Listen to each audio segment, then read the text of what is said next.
ताज़ा तरीन ख़बरों, तज्ज़ियों और तबसरों के साथ मैं हूँ अरशद अज़ीज़ मलिक। अस्सलाम वालेकुम नाज़रीन, उम्मीद है खैरियत से होंगे। आज नए व्लॉग के साथ हाज़िर हूँ।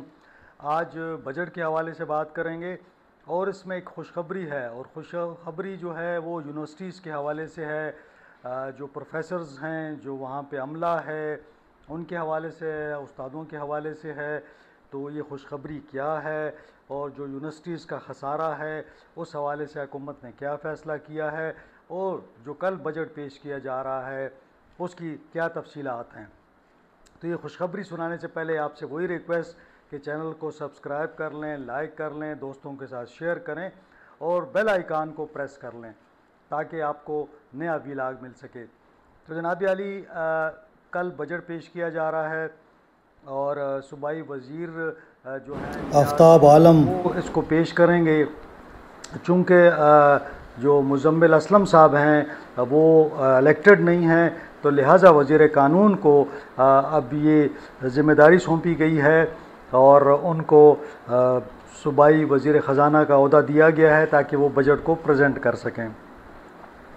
बजट की तफसीलात कुछ यूँ हैं कि तकरीबन 2000 अरब रुपए का बजट पेश होगा। इसमें जो मरकज़ से हमें मिलने हैं काबिल तकसीम पूल से, वो तकरीबन 1342 अरब रुपया है। तो बाकी जो इसमें कोई तकरीबन 650 अरब रुपया है वो सूबाई हुकूमत अपने वसाइल से जमा करेगी। मुझे महसूस होता है कि ये इतना आसान नहीं है। दूसरी जानिब हमें कहा हुआ है कि कमिटमेंट की है 1342 अरब, तो यकीनन कि वो 1342 नहीं मिलेंगे। तो इस साल 1342 अरब रुपए रखा गया है कि ये मरकज़ से हमें मिलेगा, लेकिन गुज़श्ता साल जो था वो 1135 अरब रुपए हमें मिले थे। तो यकीनन ये फ़िगर इसी तरह चलेगा, क्योंकि ज़ाहिर है जो ऐलान होता है उसके मुताबिक तो हमें नहीं मिलते। तो बहरहाल जो अहम बात है इस बजट की, उसके अंदर ये है कि एक तो तालीमी एमरजेंसी नाफिज करने का फ़ैसला किया गया है, और तालीमी एमरजेंसी का मकसद ये है कि जो बच्चे स्कूलों से बाहर हैं उनको स्कूलों तक लाया जाए। साथ साथ जो सबसे बड़ा काम ये है कि तमाम स्कूलों में यानी 100% स्कूलों में फ़र्नीचर फ़राहम किया जाए। तो ये इसके अंदर एक ज़बरदस्त से काम होगा। ऐसे बच्चे भी हैं जो कि टाट्स पे अब भी बैठते हैं। दुनिया कहाँ से कहाँ चली गई है, दुनिया काफ़ी तरक्की कर चुकी है।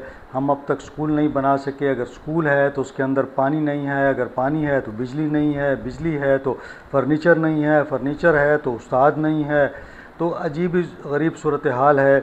यानी हम कहते तो हैं कि हम तालीम हमारी प्रायोरिटी है, तालीम को हम बड़ी अहमियत देते हैं, लेकिन आप हालत देख लें स्कूलों की तो आपको बड़ी शर्म आएगी। अब हायर एजुकेशन की जानिब आते हैं, जो खुशखबरी की मैं बात कर रहा हूँ। तो अब जो है ना अपने सांस रोक के बैठें। HD जो है ये चूँकि वफाक इसको डील करता है, लेकिन सूबे का भी इसके अंदर काफ़ी मदद करता है सूबा। तो वफाक में चूँकि HD जो है हायर एजुकेशन कमीशन जो है फेडरल गवर्नमेंट से जो उसको फ़ंड्स मिलते हैं तो वो यूनिवर्सिटीज़ को देता है, लेकिन वो इतने फ़ंड्स नहीं होते। आहिस्ता आहिस्ता चूँकि एजुकेशन सूबाई मामला हो गया तो उसके बाद HD के पास भी इतने फ़ंड नहीं होते। अब खैबर पख्तूनख्वा हुकूमत ने ये फ़ैसला किया है कि एक तो जितनी भी यूनिवर्सिटीज़ हैं, खैबर पख्तूनख्वा की 34 हैं, 36 हैं जो सरकारी यूनिवर्सिटीज़ हैं, उनका ये फ़ैसला हुआ कि इनका खसारा जो है, यानी बहुत सारी ऐसी यूनिवर्सिटी हैं जो कि डिफ़ॉल्ट में हैं, खसारे में हैं, उनके पास पैसे नहीं हैं, तनख्वाहों के पैसे नहीं होते, बिलों के पैसे नहीं होते। तो एक स्ट्रेटजी ये बनाई गई है कि दिसंबर तक 2025 दिसंबर तक तमाम खसारा जो है वो ख़त्म कर दिया जाएगा। यानी जितने भी बकायाजात हैं, उनकी लायबिलिटीज़ हैं, सारी की सारी हुकूमत पे कर देगी। इससे ये होगा कि आप अगर 2026 में जाएंगे जनवरी में तो आपके पास कोई लायबिलिटी नहीं होगी। तो ये एक ज़बरदस्त कदम होगा, और मेरा ख़्याल है कि यूनिवर्सिटीज़ के लोग जितने भी ओहदेदार हैं, उनको वाइस चांसलर्स हैं, टीचर्स हैं, प्रोफेसर्स हैं, स्टाफ है, फिर नीचे का स्टाफ है, तो उन सब को ये एक अच्छी ख़बर मिलनी चाहिए। लेकिन अब इससे अच्छी खबर एक और भी है। वो ख़बर ये है कि हुकूमत ने बजट में 4 अरब रुपए रखने का फ़ैसला किया है, और ये 4 अरब रुपए जो हैं, ये जो इनके बकायाजात हैं पेंशन के, जो हमारे प्रोफेसर्स थे रिटायर हो गए, टीचर्स थे यूनिवर्सिटी से रिटायर हुए और अब उनको पेंशन नहीं मिल रही, पेंशन कई कई माह रुकी रहती है, तो हुकूमत ने फ़ैसला किया है कि 4 अरब रुपए बजट में रखे जाएंगे, और जितने भी असातिज़ा हैं उनकी जो पेंशन है उसको जो बैकलॉग चल रहा है उसको ख़त्म किया जाएगा। तो ये एक अच्छी खुशखबरी है। साथ साथ बाज़ यूनिवर्सिटीज़ में तनख्वाहों का भी मसला है, तो ये 4 अरब से ये होगा कि जितना भी तनख्वाहों की लाइबिलिटीज़ हैं, पेंशन की लाइबिलिटीज़ हैं, साथ साथ मैंने बताया कि दीगर जो उनके डेवलपमेंट के काम हैं या उनके दीगर अखराजात हैं, उन तमाम को जो है ये फ़ैसला किया गया है कि इस साल इनको ज़ीरो पे लाया जाएगा।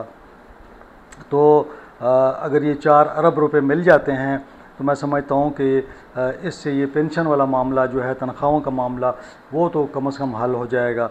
फिर जो डेवलपमेंट के बजट है उसके अंदर भी पैसे रखे गए हैं, जहाँ जहाँ यूनिवर्सिटीज़ में डेवलपमेंट की ज़रूरत थी, जो जो उन्होंने अपनी डिमांड्स की हैं वो भी इसमें शामिल की गई हैं। तो इंशाल्लाह ये उस हवाले से हमारे जो मोहतरम टीचर्स हैं, प्रोफेसर्स हैं और रिटायर्ड भी हो चुके हैं, तो मैंने यही सोचा कि उनके साथ ये अच्छी ख़बर शेयर करूं। दूसरा, हुकूमत ने ये भी फ़ैसला किया है कि पेशावर के हवाले से काफ़ी सारे प्रोजेक्ट्स को रखा गया है। एक तो जो रिंग रोड था, जो वर्सक रोड से नासिर बाग है, उसके लिए तो अभी से 2 अरब रुपए रिलीज़ कर दिए गए हैं। मैंने कंफर्म कर लिया है पीडीए से भी, फाइनेंस से भी, कि वो ऑलरेडी उनको मिल चुके हैं। तो वो काम तेज़ हो गया है और बाकी पैसे जो हैं उसके उस बजट के अंदर उसको एलोकेट किया जाएगा।